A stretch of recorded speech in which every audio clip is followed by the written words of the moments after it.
Oh,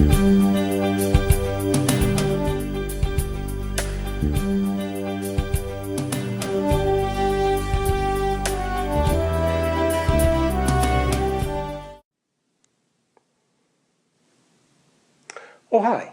How are you? Glad to see you could make it. I'm sorry I couldn't be there in person with you today. I recorded this video to give you a little bit of an introduction to the key elements that I think are essential to the success of technology in educational projects today. Let me show you what I mean.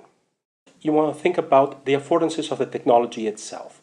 The fact that you have mobile technology. So you're no longer thinking about take a computer in fixed location A at school and take a computer at fixed location B at home and then shuttle back and forth between the two. But rather you're thinking about what can a student do at all locations in between school and home. How can we go from traditional learning places to a continuum of learning spaces so that the entire world becomes a place of learning for the student?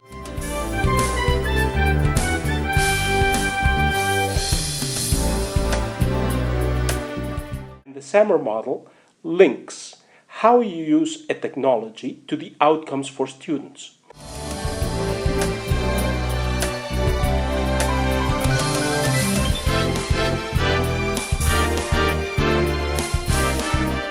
Use a technology at what is called the substitution level, so that you're essentially using it to replace an older technology and doing exactly the same sort of things that you were doing in your classroom before with the old technology.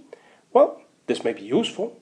It may set the stage for future developments, but it will not in any way, shape, or form significantly impact student outcomes. A second tier is then the augmentation tier. And in the augmentation tier, now we start to say, well, can we at least use the technology to enhance how the students were carrying out tasks in the past before? So that now we're not saying that they're carrying them out exactly the same way they were doing them before. Now they're using certain features of the technology to make the task be accomplished in a more efficient fashion, in perhaps a more informative fashion for the student, in a swifter fashion, but overall the task remains the same. This will introduce small, noticeable, but still small improvements for students. The next level is the modification level. At the modification level, we start to say, well, wait a second. I'm sure that there were educational goals that you always wanted to attempt, accomplish, reach with your students that you couldn't have before. Now we can use the technology to modify the tasks that you were doing before with the student so that now they're at heart, the heart of the task remains the same. But important aspects have been modified so that the student can accomplish new goals that they could not have accomplished before. If the task before was, say, to write an essay individually, now we might be talking about writing an essay that is jointly critiqued by an audience of the student peers, so that they get feedback in ways they couldn't have before with edit cycles that are richer than what they had before. But we can go a level further. We can go a step further. And that step further is the redefinition level.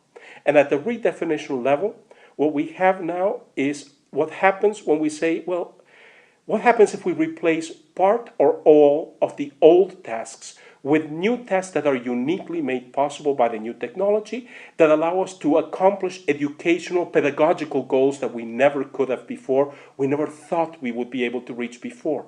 So maybe now we take that essay we were writing before, and now we say, well, I'd like the students instead to tackle conveying deep analytical thought in other media. So now perhaps they're doing digital video storytelling as their way of responding to a piece instead of writing an essay. So we start reaching into new areas, new domains that we couldn't have reached before. At this level, the redefinition level, we start to see dramatic improvements in student outcomes. This is the level at which your students who are failing are now successful.